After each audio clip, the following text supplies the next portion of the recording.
So continuing with our plots, now let's look at the last set of plots in this module. That's geoplots. Under geoplots, we look in detail about dot map,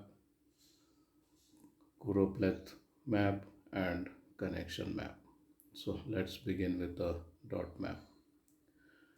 So dot map represents the spatial data by placing individual dots or symbols on a map to represent the locations and the quantities of specific phenomena.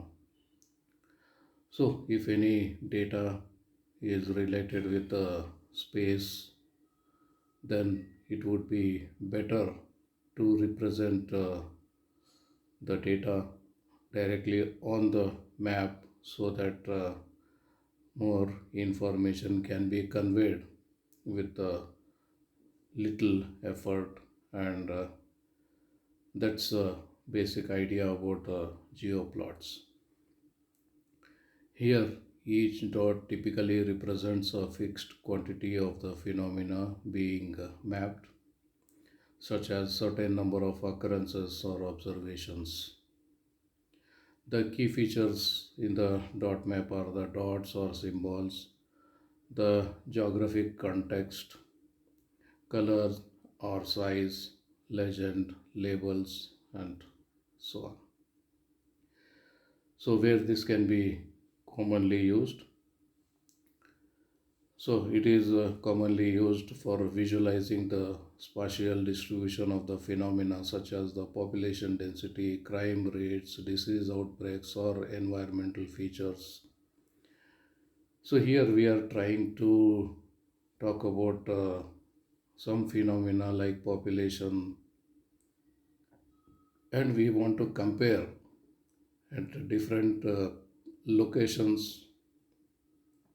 Then it is better to put all this information on the map itself instead of putting them as a table and listing the name of the country or name of the city. Instead of that, we can directly use the map and appropriate places on the map we can represent with symbols or the dots. So that's idea of dot map. So this helps us in identifying the patterns or clusters or trends in the spatial data. So as an example, if we consider the few years back problem, that is COVID-19 problem, then it would be very easy to represent the outbreak of the disease at various locations directly onto the map with the various symbols, various colors, size. So we could represent that, and that makes the whole situation visible in one screen, and we can understand the overall trend or pattern, and how the things are clustered, where the problem is more, where the problem is under control, and all that. So everything is visible on one screen, and that helps us communicating these spatial relationships and the associations between the variables. So instead of giving a big lecture on all these issues, if we just place these data onto the map, then communicating with our stakeholders, it becomes very easy to express what our views are, what our plans are, or what our results are, and so on. So the best practices is to choose an appropriate symbol size or density of dots to effectively convey the spatial distribution of the phenomena being mapped. Use the colors or shades to highlight the different levels or categories of the phenomena if applicable. So if we are talking about multiple categories and all, or the intensity of the problem better. We can use different colors for that or shades of the colors so that the things are properly highlighted.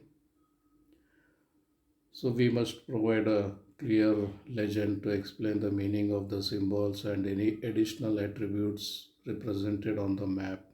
So that has to be properly presented. So we must include the geographic context such as political boundaries, landmarks to explain the viewers to understand the map, and it becomes easy for them to interpret what we are trying to convey. Instead of showing the whole world map without boundaries, if we add the boundaries of the countries or the states or the district, then things become easier to correlate what we are trying to convey, and it will become easier for the viewers to interpret. So the best practice is to consider interactive features or layering options to allow viewers to explore data further. So instead of putting the map as a static one, we can make it a dynamic one and can allow the users to fix up their options and view.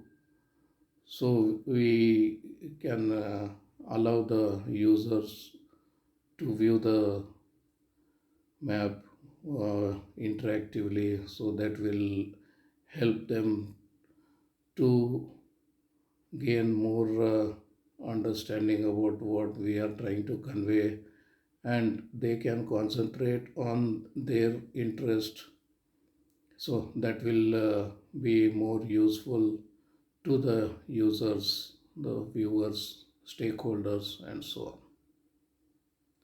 So that's an example shown here. So here we are trying to show the number of public libraries in the country. So we can see that the each dot represents a public library, or maybe in hundreds of libraries or tens of libraries. Some, so that legend is missing here what each dot represents. But of course, we can assume that's maybe one library or one set of libraries at each dot. So if you look at, then the libraries or these dots are concentrated in few location, and they are spread out in the middle of the map. On the east and west ends there's more concentrated. So we can make out that there's maybe a major cities where the readers are more in number, therefore the libraries are more. So we can just make out so much of information out of this. So the extreme right side of that is almost totally look like we brushed that area instead of showing dots. That means it has so much of density that the whole region is filled up. So that's what we are trying to convey. Same thing on the same plot. If you want to talk about the readers number, then we can put on the same map with a different color for readers, and then compare the readers and the library proportions, and if they are